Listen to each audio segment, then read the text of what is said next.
The format for today is three of us speaking, first Tom, then James, then myself. And we're each going to speak approximately for 10 minutes to leave enough time for conversations at the end. Hand over to Tom, who's going to give you the first introduction to what you need to think about when looking at the UK market. I'm here to talk about visa changes and employment changes in the light of what's been going on with the pandemic and also in the light of what's been going on with Brexit. So here I am to talk about visas. Can you hear me? Yep. Okay, so I'm going to talk about changes to sole representative, the Tier 1 self-employed visa category and the Tier 2 sponsor license category. The major changes, this is the critical slide. These slides will be provided to you after the presentations have all been completed, so please don't worry about taking pictures of them.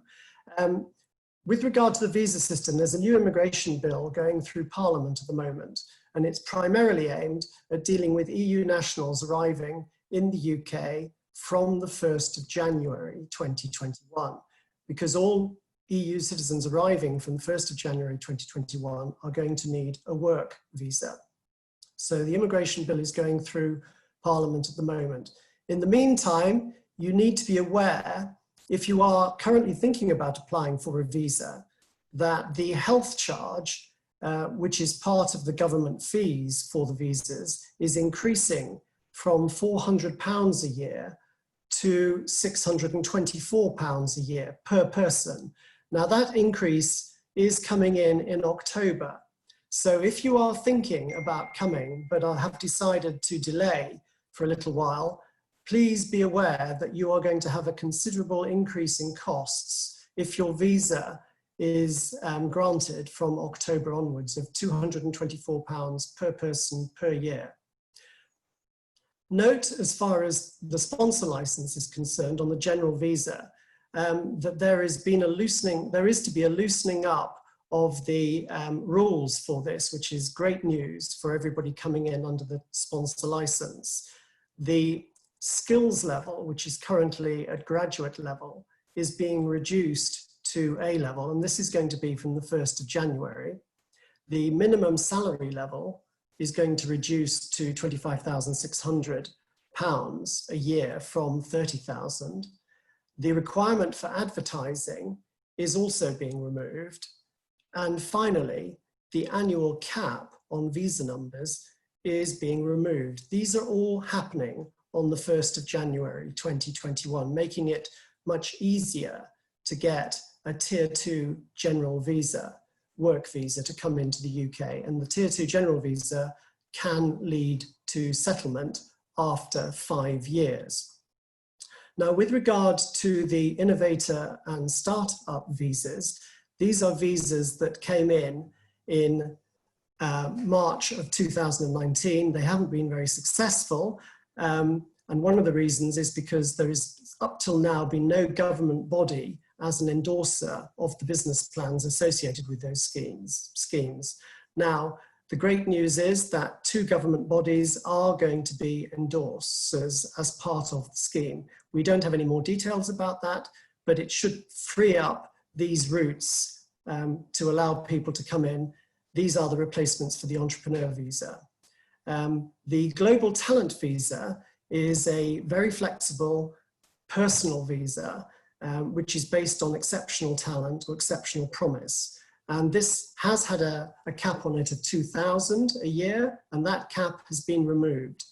Note, this route is expected to increase significantly as EU nationals use it from the 1st of January 2021. The sole rep rules are being tightened up. And notice that also the post-study 2-year visa is being reintroduced for students starting in September. Now, I'm going to not go through the next slides at all to comment on them, but just flag that they are coming to you as part of the presentation. And these items that are noted in red are the changes that have been happening and that I've just been talking about.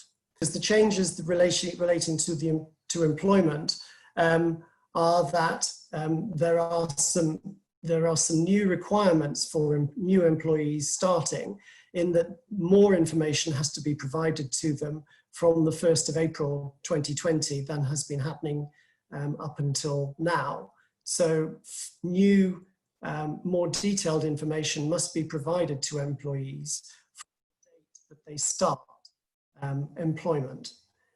The other rules relating to you need continuous employment of 2 years before you gain statutory rights, minimum annual paid holidays of 20 days plus 8. There is employer additional tax cost of 13.8%. There's a workplace pension requirement of 4% of employee salary to be paid as an employer contribution. And finally, to point out, the government has introduced furlough scheme to deal with the virus, people being off work. So they have been funding people to stay in work instead of being made redundant. And that scheme is coming to an end at the end of July, and there is a different scheme coming in its place. And people are being encouraged to return to work. Government has said it's safe to return to work from the 1st of August. And at that point, I would like to hand over now to James. Welcome everybody to today's webinar, and welcome. I come from a sales and marketing background, so we work with international companies, helping them find sales and customers here in the UK. And what I want to do is give you a bit of an update of what we're finding right now in the marketplace on behalf of clients, but also some general tips and advice on how to find more UK business from overseas. So I won't necessarily go through too much detail on these presentations. Obviously, you'll have these slides, but hopefully that just gives you a bit of context. You know, through over 13, 14 years of working, we've generated over £250 million worth of sales on behalf of our clients. And again, that specialisation, helping companies from abroad enter and successfully sell in the UK. Provide a number of different services, from telemarketing, LinkedIn marketing, email marketing, all combined in generating leads and meetings on behalf of clients. And we're accredited by a number of bodies, including DIT, but also work for a number of international companies. Now the sort of core part of the presentation, knowledge is king, data is queen, and delivery rules. What do we mean by that? Any company coming to the UK, it's really worth that extra bit of effort to plan, to look at the research, understanding where the opportunity might be. What is the current news agenda?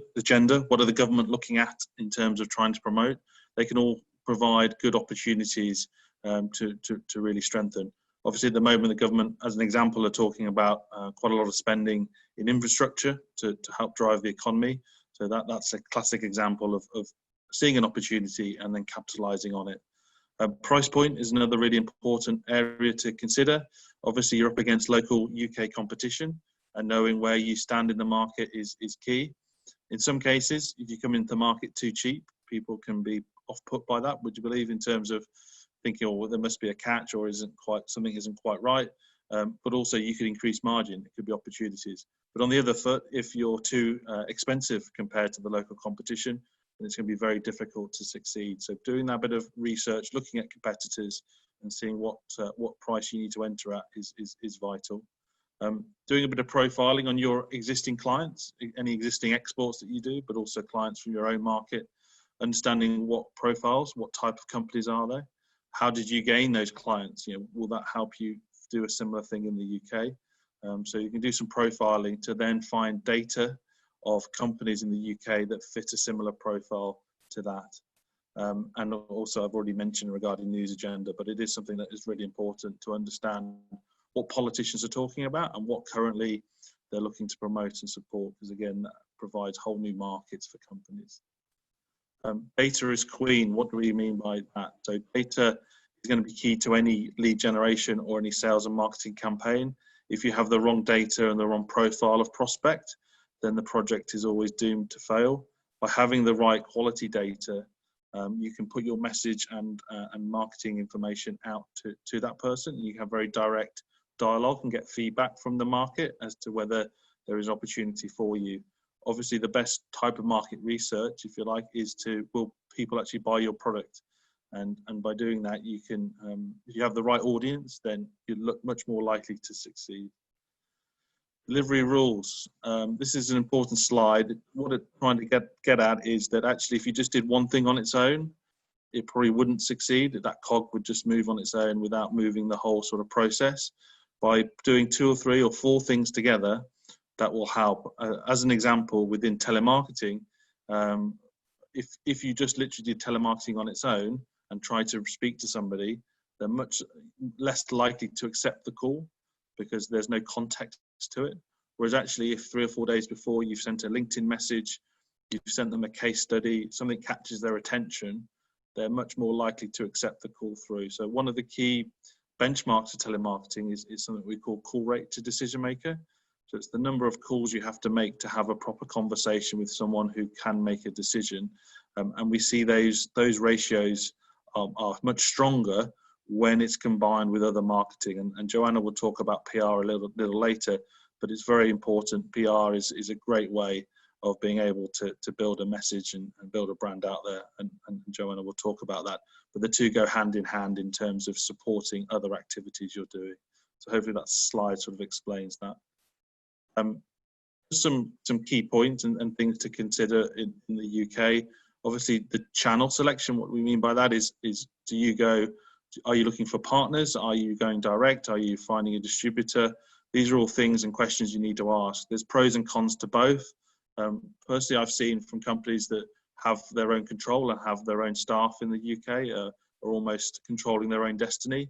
One of the challenges sometimes of partnership is that you find a good partner, you get on with that person, but actually, do they promote you in an aggressive way? Are you one of their many products and you don't really get mentioned and get missed, or are they actually proactive for you? So if you are looking at partnerships, you really need to incentivize the financials to enable them to promote you and support you. Whereas by having your own, if you like, company in the UK with your own staff, then obviously you're much more in control and make sure that the focus to prospects is very much about your messaging. Normal times we would talk about network. And again, obviously, one of the big changes with the current COVID-19 crisis is that obviously it's been much more difficult for people to meet new players and new contacts. But there is a mounting amount of technology, new technology that is coming out, which enables that to be done online. And in some ways, it does level the playing field, because one of the issues for companies from coming abroad to the UK is that obviously they always have to be in market or have to have some activity in market. Whereas in this initial stage, when you're looking to first enter the UK, those initial calls could be done online, could be done by Zoom, could be done by Teams or any other video sort of technology. But also now even trade shows and conferences are utilising that. So those are the sort of things that very much could be considered to support, still important. A couple of little things on presentations. So companies sometimes miss the trick. Having just a simple thing of a UK telephone number, a UK address, UK limited company, very cost-effective way of demonstrating to the UK market that you're serious, that you have some sort of presence. Very much from a sales point of view, it's what we call the trust sale. If someone sees a telephone number, sees a UK address, they think, well, if there was an issue, I have somewhere to go to. Whereas a lot of companies sometimes don't put that information online. And that does mean that people are like, well, what happens if they don't reply to my emails or they don't respond to messages? So these are the sort of things that very much it's worth considering, little things that can be done to help support that. And recruitment. So when you do recruit someone in the UK, it's our advice that actually you spend a bit more money to provide, to generate someone who's got experience very much in your sector. So ideally, someone who's actually been working for a competitor of yours would have the right contacts. As you say, you may spend an extra 10-15% on recruitment costs and salary and package, but you'll get that back very quickly if they're the right person with the right contacts, very much in your industry. Just a bit of an update on what we've seen over the past 2 or 3 months, specifically around COVID-19. LinkedIn always had pretty good response rates in the UK, but that they've jumped up. So probably on a number of our projects, They've jumped up anywhere between 25 to 50% in terms of both people connecting, but also people then responding to messages that have been sent out to them. So very much, even on a very low entry level in the UK, it's worth maybe spending a bit more on some of the LinkedIn subscriptions, Sales Navigator, LinkedIn messaging, because they are very much resonating. A lot of people, as they are around the world in the UK, are currently working from home, and they just seem more likely to engage with LinkedIn. Similarly with email, we've seen open rates increase across a number of our projects. Similar thing, I would guess there's less people who are, if you like, traveling to work. There's more focused, they're sat down on their computer and more engaging with things that come to them. So that's something to consider. With telemarketing, we've seen some pros and cons to that. So decision maker contact, which I mentioned earlier, has increased. So people are more likely to give out direct telephone numbers and email and mobile numbers, because those people are working from home. Obviously, when you have those direct numbers, then it's a lot easier to make sure you speak to that person. There is some issue in terms of some of the contacts you might want to engage with may currently be for loud, but the sort of thinking is that that situation will change and things will improve very, very quickly. So I think there's opportunities there still within telemarketing.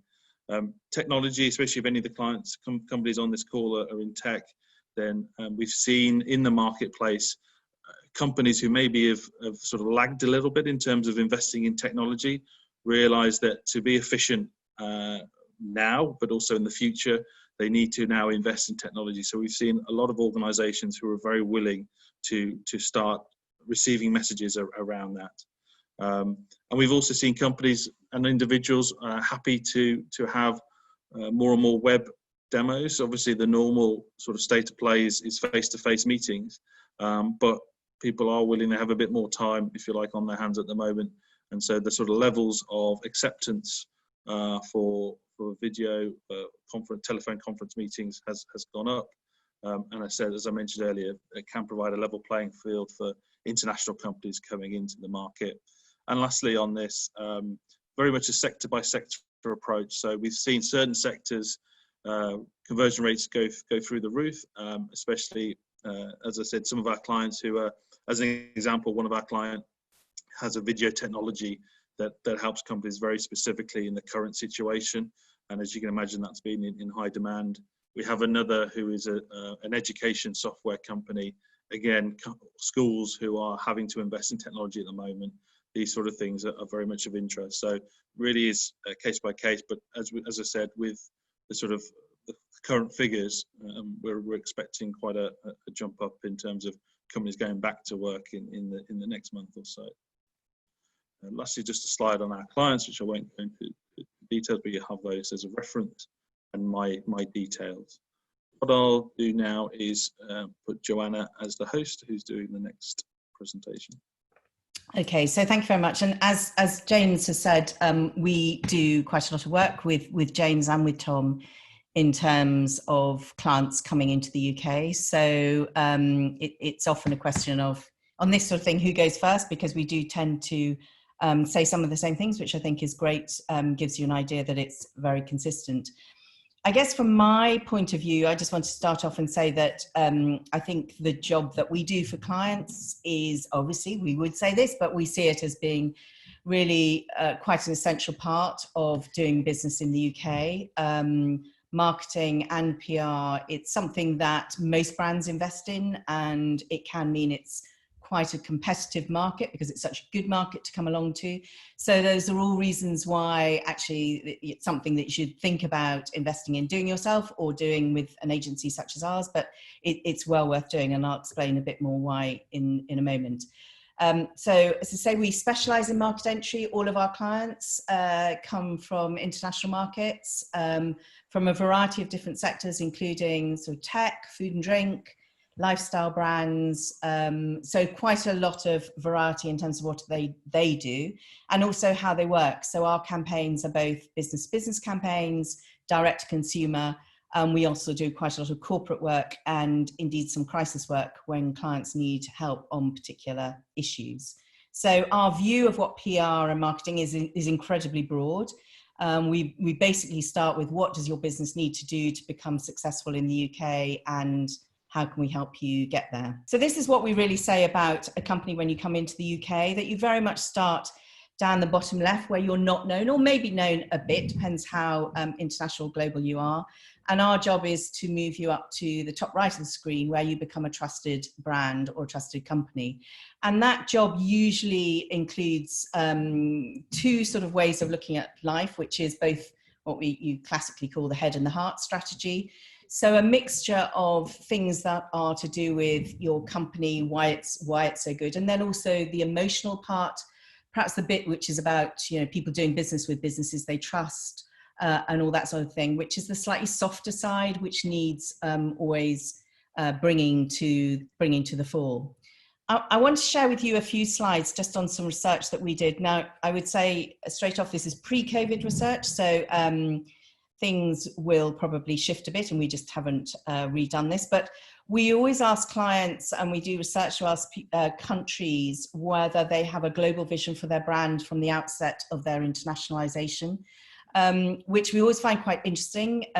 Doesn't necessarily correlate with them being hugely prepared for the UK market, but it perhaps throws up those differences between certain countries knowing that they want to go global in order to succeed as a business, whereas those that maybe have a very market at home, a very large market at home, that perhaps don't always need to go global from the get-go. Another thing that we ask them is about what they think are the challenges facing their business in the UK. And the two sort of top ones are actually on the left and the right, understanding the business culture and the way of doing things here in the UK. And on the right, the competition against brands with a stronger local presence. I definitely agree, and I mentioned it very briefly at the beginning, I definitely agree with the one on the right. And then the third that always comes up in the top three is a mixture. So it's sometimes to do with lack of contacts, sometimes time taken to win customers, or the amount of competition in the UK.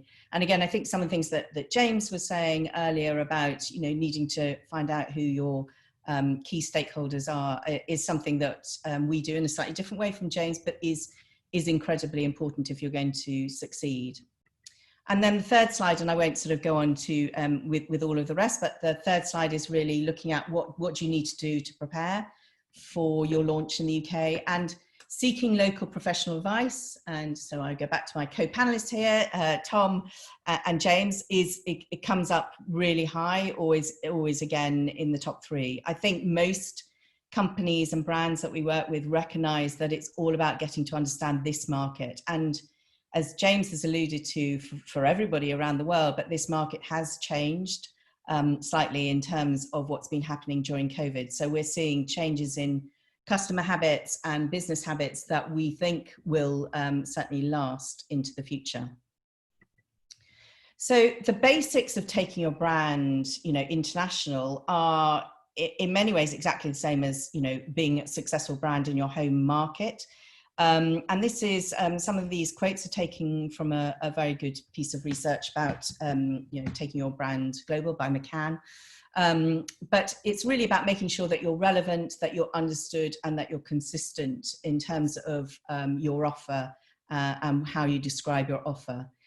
I think the next point is, again, quite an interesting one that they have been noticing in this global brands research, that consumers around the world are beginning to trust local brands more over global brands. So it used to be the other way, and it's now that local is becoming much more important. And I do believe that's going to stay after COVID. In fact, I think it's going to grow, which doesn't mean that global brands are not going to do really well in the UK. It is more about making sure that your brand, when it's here, your company, when you're here, behaves and engages in a way that engages with local customers or consumers. So as they say in this, the basics are pretty much the same. That doesn't mean it's easy. I think we find that with everybody. And one quote, again, that I've just taken out, which we particularly like, is don't confuse the internet or social media with going global. Again, I think it's very easy in this day and age because we all know we're more visible to everybody. that we think we're, going to be seen and heard a lot more. But that doesn't necessarily mean that you are a global brand. It does mean we can find you, and it does mean that we can find mistakes that have been made and are still around on the internet. But for example, for international brands coming to the UK, maybe all of their social media up until now has been in their own home language. And that can actually be off-putting to consumers when you're launching into the UK. So one of the things that we would always recommend is trying to mix and match your social, or, it could be on your website as well, obviously, making sure that you appear relevant to the UK market. So in terms of the three sort of main things that I think you need to do to be successful here is to look at your messaging for the UK market. Why are you relevant? Why are people going to want to buy you? Why are people going to want to engage with you here in the UK?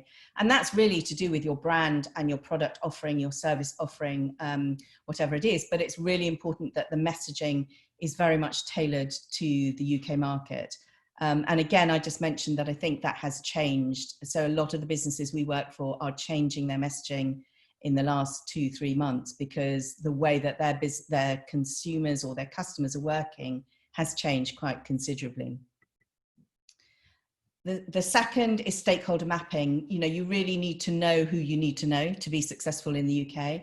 And that is something that you can do from anywhere in the world. And I would agree with one of the points James made, that I think COVID has actually sort of lowered the barriers to entry for a lot of companies. So we've actually seen more companies come in the last few months because there is no requirement to be here on the ground, and they're using that as an opportunity to reach out, start engaging. As James said, people are being very open to people starting to get in touch with them. So we've seen quite a few companies we've helped launch in the last few months. But it's really important to look at this stakeholder mapping. Do you understand how it works in the UK compared to how it works in your home territory? If not, make sure you start doing some work on that. And then the final one, where you've worked out who you need to talk to, you've worked out what your messages for them are, is to work out how you actually are going to get in touch with them. These sort of slides, there are loads of different versions of what's paid, owned, and shared on the media for you to look at. This one I like because I think it's quite comprehensive, but it looks at all the different media that you have at your disposal, some of which James has talked about, so some social on LinkedIn, but your own website, your own white papers, whatever that might be, the speeches, appearances, webinars that you're doing, and of course the media relations work that you do. All of this combines to making sure that you get seen and understood. So a couple of things, again, just picking up perhaps from what James said, I think the world has changed. We've seen a couple of, and I'm just going to mention 2 examples that we've noticed here in the UK. This happened quite early on. Standard Life Aberdeen, one of our big financial services companies, came out very early on and said, we're not going to be going back to Davos next year.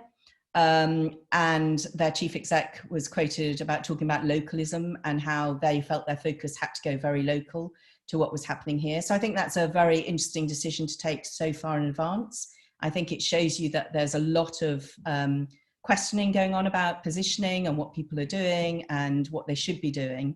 And another example of this is one of our big retailers that you all know, Marks and Spencer, who have come up with a sort of program which they've called Never the Same Again. Again, this was very early on. This was back in April.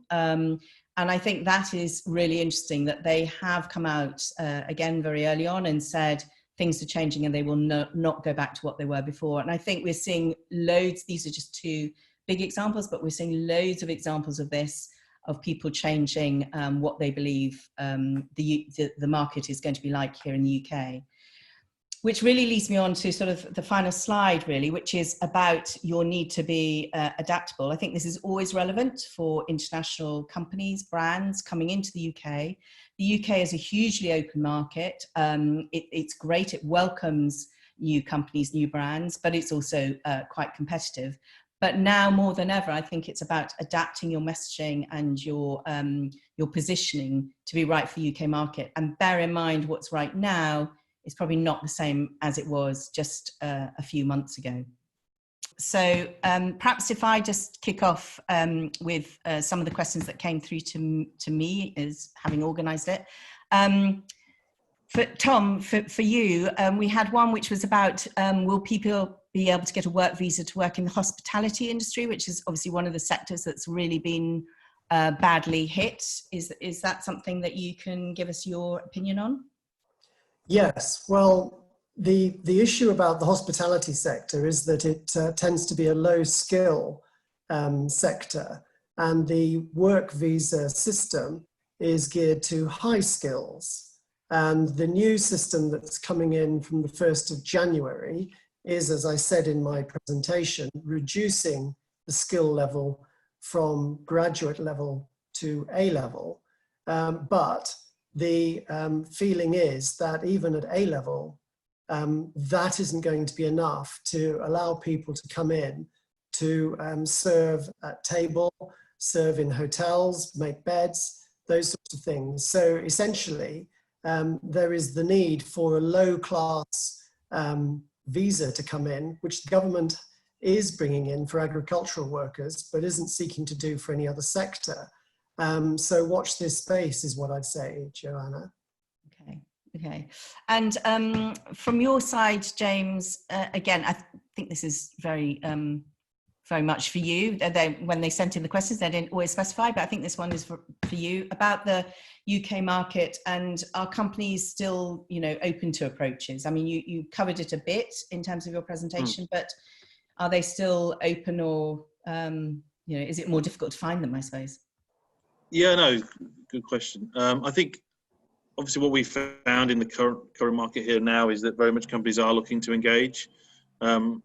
When it was sort of in what we call ultra lockdown, when we were back in sort of March, April, companies were taking a lot of time and willing to have demos to look at future planning. Everyone was sort of trying to feel the way a little bit in terms of what did the future landscape look like, and we're open to approaches that could help companies to improve and to be more efficient. So, as I mentioned slightly in the presentation, tech as an example has done really well and continues to do so with organisations looking to explore that as an option. I mean, there's some articles written in local press here talking about the UK, and I guess it's global as well, but UK specifically, in the past 3 months, technology moved on 3 or 4 years quicker because companies had to adapt. The amount of companies who signed up to Teams, as an example, the amount of companies and schools, I think is a really good one. For many, many years, people have been talking about a revolution within schools and the education market here, about technology. It's very much still in the UK a textbook-based, heavy handwriting, heavy syllabus.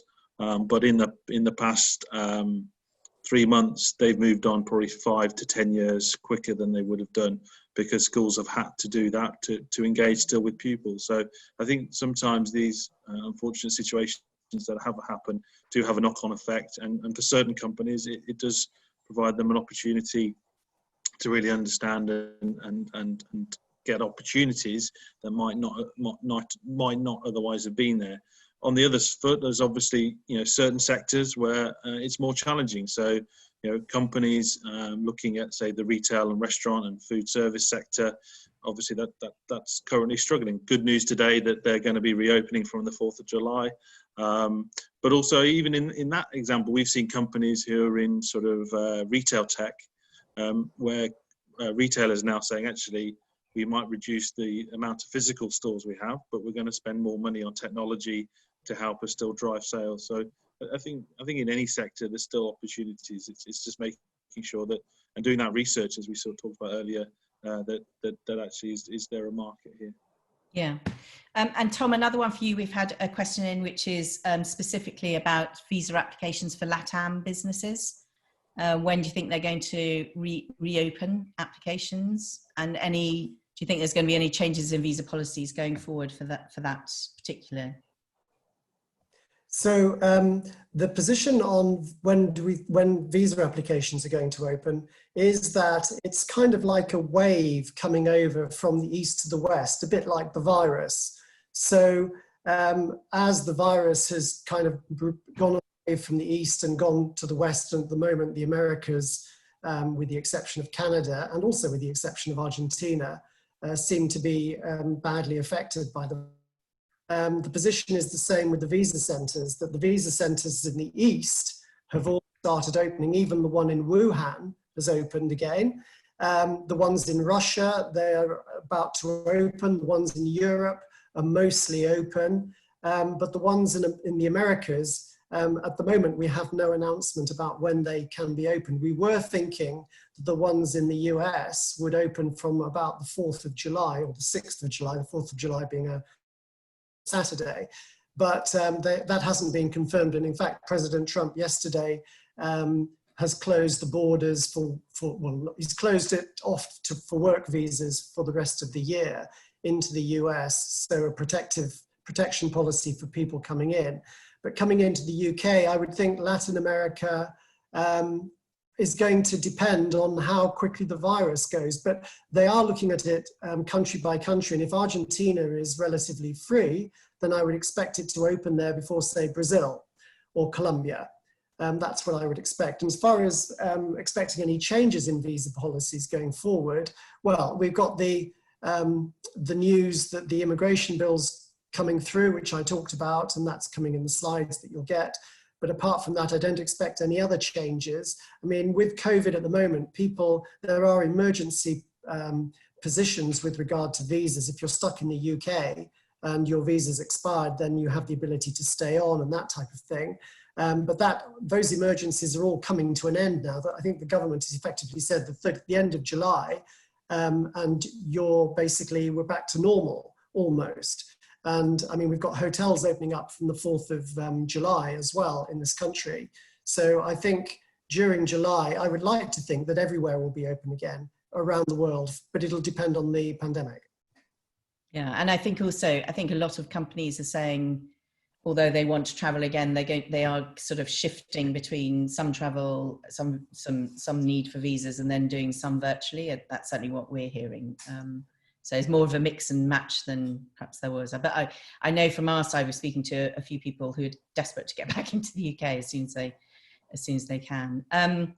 One more that we had for this one for us, which was from a company saying we've been quiet during lockdown, but now need to re-engage with customers as lockdown eases. So how do we make the switch? And so I'm assuming from that it's B2B customers rather than consumers, they're saying. So I think what's quite interesting is actually which companies did quieten down at the beginning and which, James, you'll know this, I'm sure not from you, but there were some sort of on those repeat email sort of loops that you get into that were sort of, that they hadn't switched them off. Nobody had noticed that they had those running. And so you were getting these, following on from my last email. And you just thought, actually, it was a very weird situation when we all went into lockdown, we're all at home, that people who had permission, in inverted commas, to email me at work, I suddenly thought differently about the ones that were interfering with my home territory and wasn't nearly so engaged with them. And we also saw some companies just not know what to do. You can see they froze. They literally did no social media. They stopped doing anything because they didn't know what to say. So I think there are some companies who've done very little. There's others who have managed to pivot their messaging or pivot their content. But I do think, yes, I mean, obviously this is what we do, so we believe in it. But I do think you should be re-engaging, but re-engaging in a way that acknowledges that you see that things have changed. It's really a good idea now to be looking at what is happening in your sector, what people have been saying.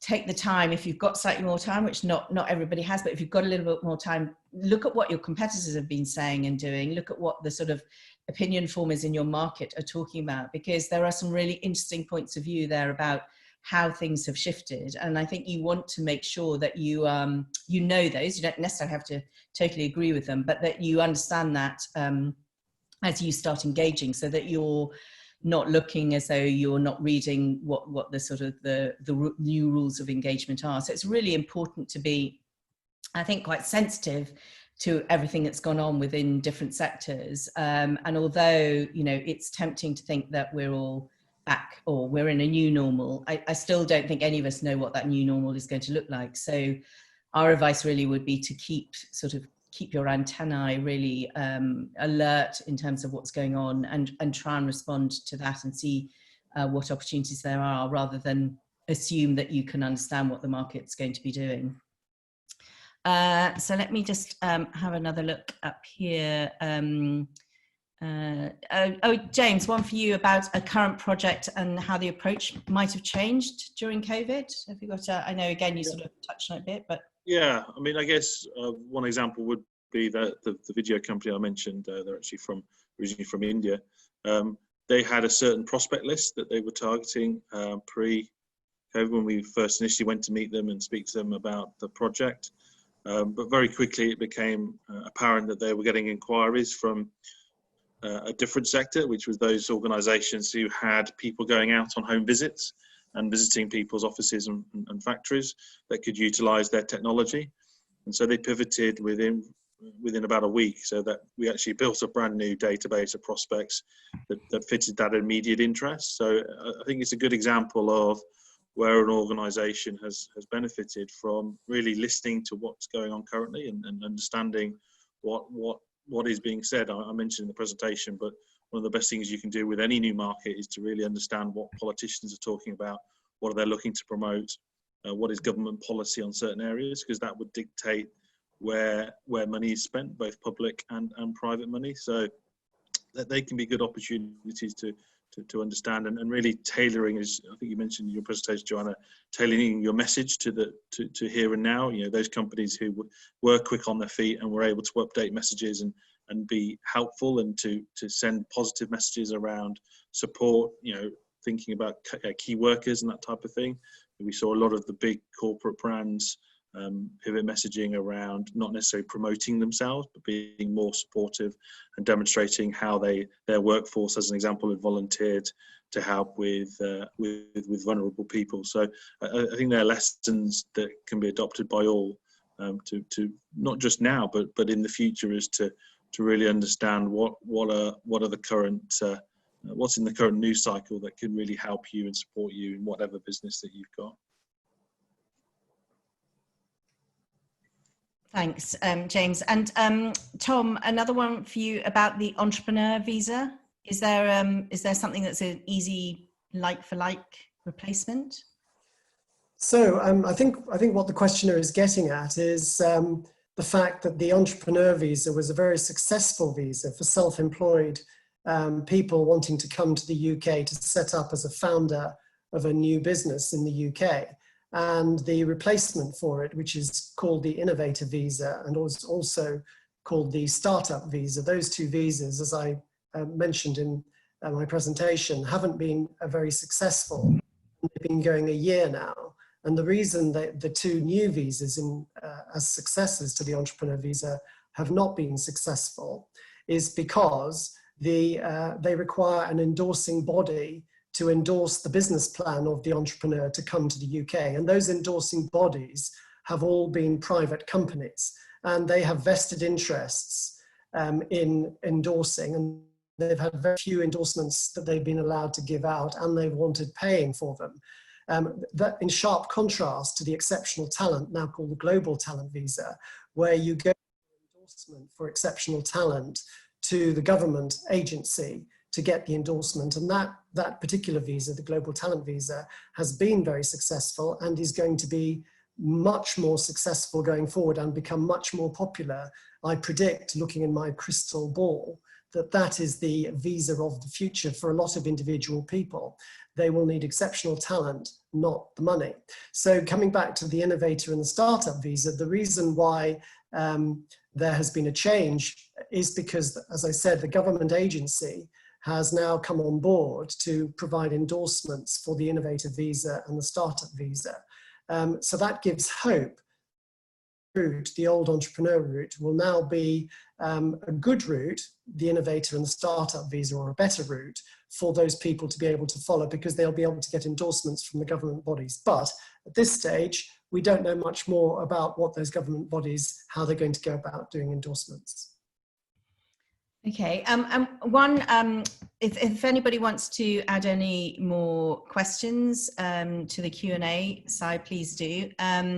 One thing I just wondered, obviously COVID-19 in many ways has taken over being the topic of conversation from Brexit.